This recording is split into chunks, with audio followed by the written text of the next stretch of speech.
natural beauty right there. Yeah, you don't see a view like this every day, that's for sure. I'm a little surprised you appreciate this kind of beauty, though, Dahlia. I thought you liked things a little more flashy. Oh, you're sharp, Bridget Hun, but not sharp enough. Sure, I'm a big fan of extravagant beauty, but there's something extra special about the beauty of nature. The beauty of nature? You mean things are more beautiful in their natural state? Pretty much. If you can be beautiful without even trying, ain't that just the purest beauty of all? Is that right? I mean, look at Poppy. Does she put any effort into how she looks? No. But she's still a total sweetheart. I suppose that's true. There's any number of ways to spruce yourself up and make yourself look beautiful. But that's just smoke and mirrors. Making the surface look good while ignoring what's underneath. So I figure real beauty's the stuff that happens naturally, without any of that.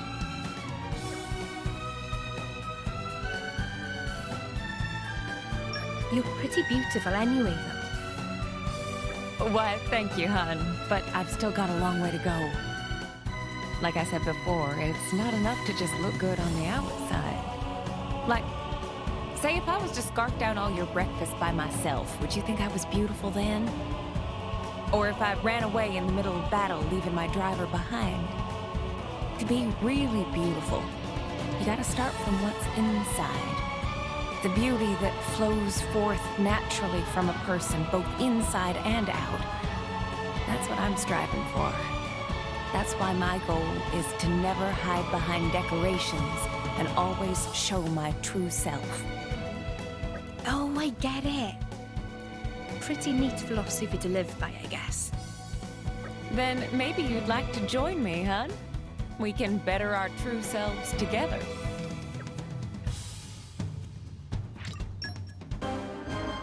This looks like as good a place as any to have a proper chat.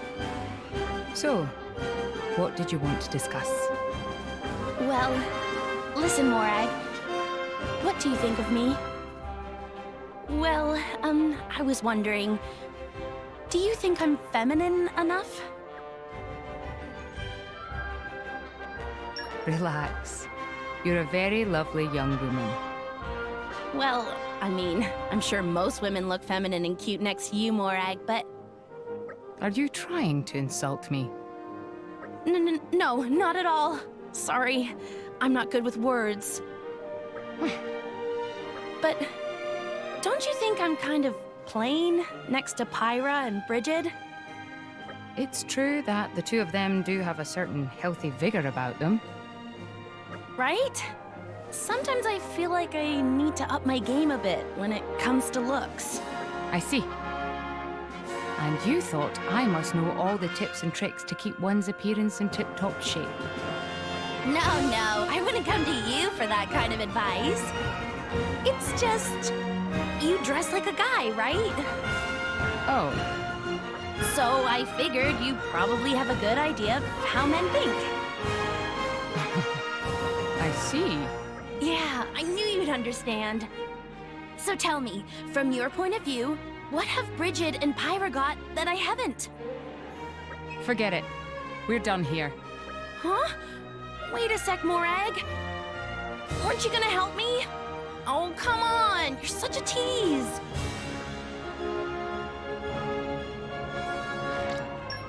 There's a really great view of the whole village from here, right? Indeed. It's quite the vista. Such a fine village it is, too. Certainly no one is awash with luxury down there, but still, the people are remarkably happy.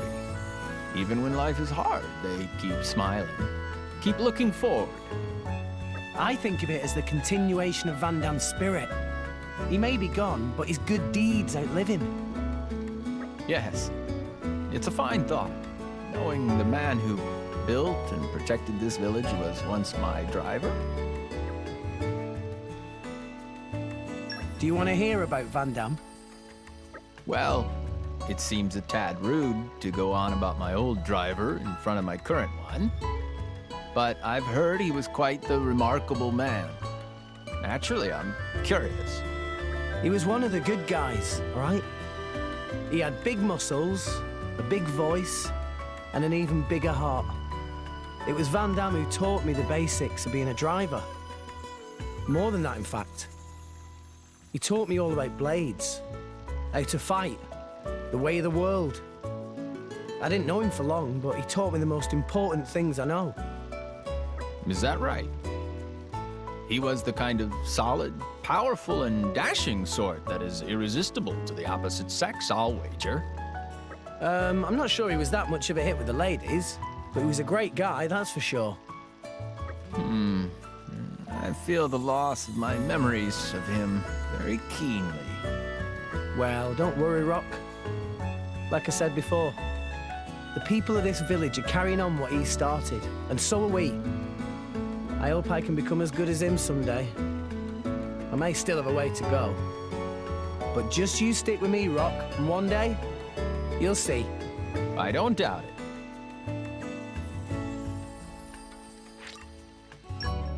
Oh, His Majesty is absent. A shame. You were hoping to meet him again, weren't you? It feels a little strange for me to think of it as again. But I did wish to meet with him, yes. I remember the old you, standing tranquilly beside the throne. Quiet and resolved. I can sense it is a good memory for you. I had hoped some memory might linger within you too, but alas, it seems not. So it would appear. Unlike you, Bridget, I did not have past records to fall back on. Without any data, it is difficult to feel any emotional connection either. And now you're prohibited from reading those records that do exist as well. So I am. Therefore, I know not what I had been doing, nor what my role is in the Ardanian Empire. I can comprehend some of it by talking with you or Morag, but I feel sure there is much of importance I do not grasp. Hence my plan, to ask Emperor Nile why it was that he forbade me from reading the past records. Do you have any idea what the reason might be? I wonder.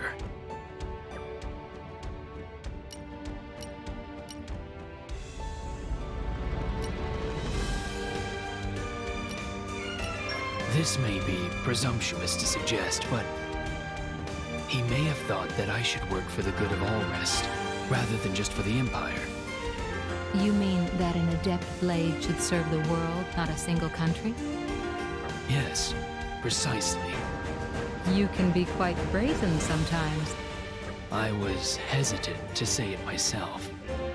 But I do think you're probably right. That's why the Emperor didn't want you to know too much about your role here. He feared if you did, it may hinder you from achieving that purpose. I see. I may not have been able to meet the Emperor, but just talking to you, Bridget, has given me strength. Always glad to help. For what it's worth, I can't wait for the day when you're back by the side of the throne. Are you worried for him? Maybe somewhat. Anyone can aid the Emperor in his duties, but to keep him safe takes someone truly special. Up until now, I felt secure knowing that His Majesty was protected by myself, Lady Morag, and you. Certainly. The sooner things fall back into place, the better. When all is said and done, I will return to the throne room. You and me both, Bridget. We will help see this through. Right. I'll be counting on you.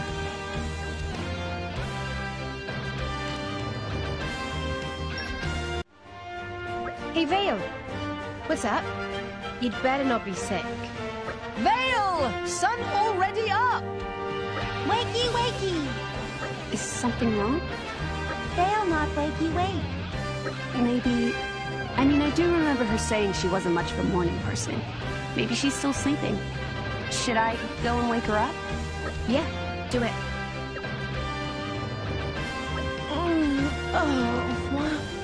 What's happening? Well, she's conscious, but she doesn't exactly look awake. Ugh. Can you stop making such a racket when I'm trying to sleep? Come on, Sleeping Beauty. Wake up and smell the coffee. And get your ass in gear. Huh? Morning? Seriously? Nah. I'm going to sleep for a bit longer. Thanks. Oh, no, you don't. Come on, up you get. It's morning? So what? There's a new one every single day, you know. I didn't get to sleep till the sun came up. Leave me to it, will you? Vale, what is it with you in mornings? Huh? Well, thing is, I'm actually a night stalker. Wow! A Night Stalker! Tora amazed! So does Vale have special reaction to sunlight? Yup. Sunlight has this strange effect on me. I lose power. I disappear. Wow! Awesome! Yes, awesome. That's the deal. So you'd better let me get some sleep. Thing is, there's this thing inside me. The Geist Chevalier. You'd better be careful. It can run riot. Geist Chevalier? Run riot? That's right. If I don't get enough rest, then I can't control it. So if you don't want it to go crazy, it's nap time. Hey, that nonsense won't work. Come on. Worth a try.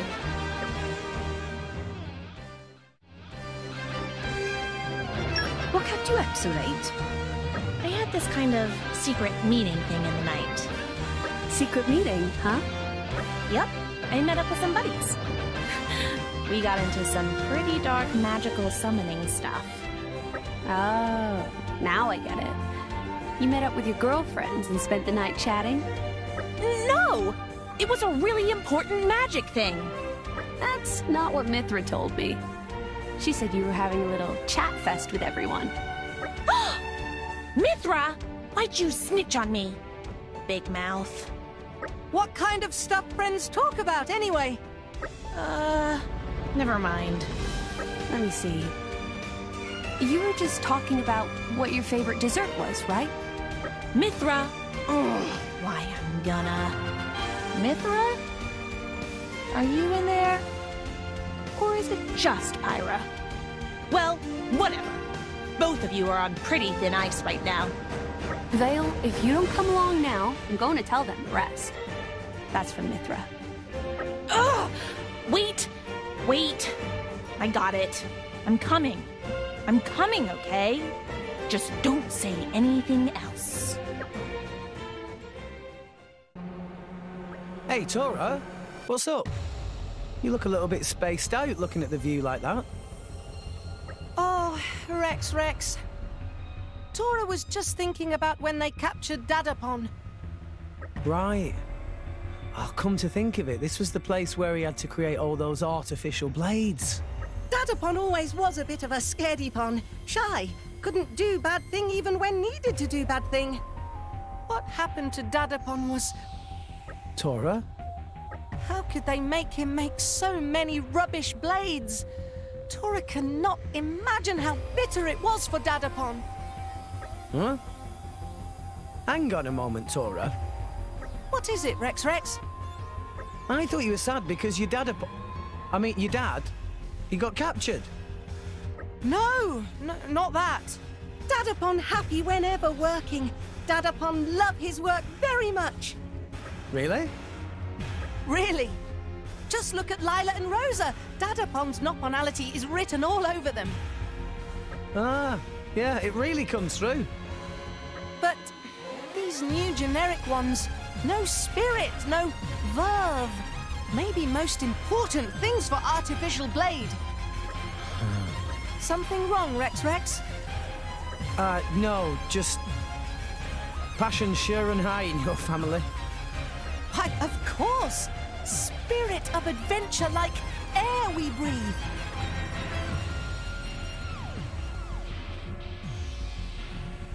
What kind of person was Susu?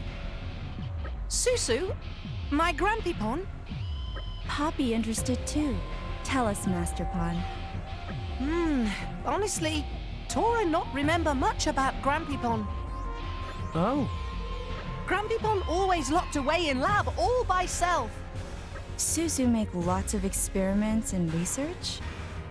No, usually look at photo books of blades. Grampypon real stickler for appearance and mannerisms of creations. Grampypon really hung up on details. What kind of details, Tora? This not sound very scientific, Master Pon. On contrary, because of Grampypon's book-looking, Poppy is blade she is today. Grampypon worked very hard to get style and poise just right. He had to perfect Ether Furnace to make his dreams real. Other detail Grampypon liked is self-destruct feature and hidden devices. Grampypon always hunched over plans, snickering to self. To little Tora, looked very much like crazy mad scientist. But I guess when he invented the ether furnace, his drive and passion paid off. There's a lot of talent in your family, Tora. No doubt about it. Pop is a walking testament to his genius. Poppy experiencing very complex emotion right now.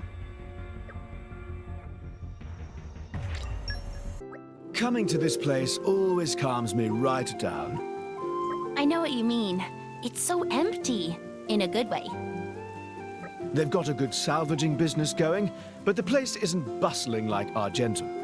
And they don't have a super-developed primary sector like Gormott.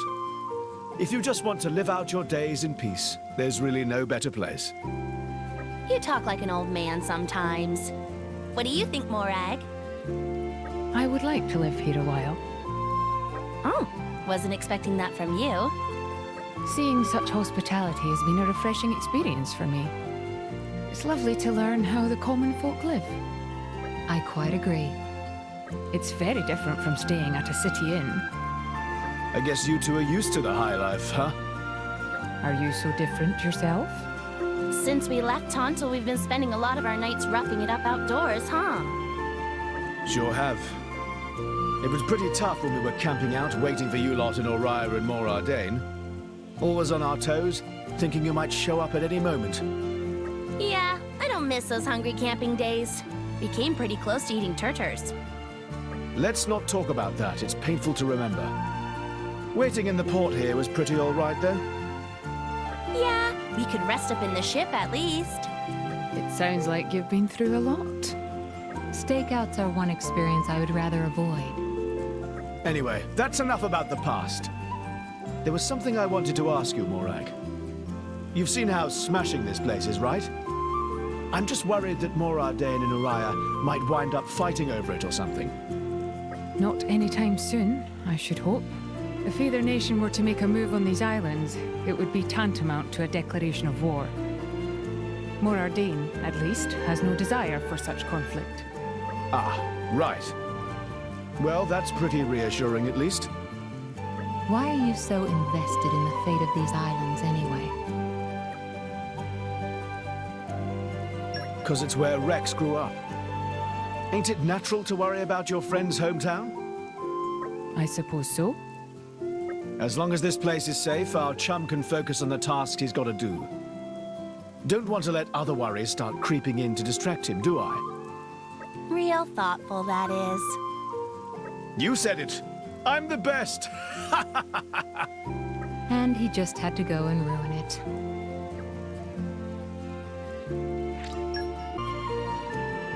Well, Pyra, did you manage to talk to them? I did. We had a pleasant chat. What did you talk about? Everything that's happened since I met you. And I told them not to worry, because I'm going to do everything in my power to look after you. I'm sorry, what? I can look after myself, thank you very much. I think not. If you go off on your own, you'll just get yourself into trouble. Already bickering like you're a married couple, eh? Gramps? Couple? But really, I didn't mean to. It was just a joke. Besides, you have to have that sort of metal to deal with, Rex. Come on, Azurda. Cut it out. Anyhow, we've done what we have to here, right? Time we should be getting back. Oh, we're leaving already? Can't we talk for a little more? Oh, we can do that when we get back, can't we? That's true. But the two of us rarely get the opportunity to talk alone like this. I'm not sure you can say alone when we've got Gramps tagging along. Hey, this old fogey getting in the way. You want me to shove off? No one's telling you to shove off, Azurda. Stop being such a child. Youth is a beautiful thing. All right, what was it you wanted to talk about?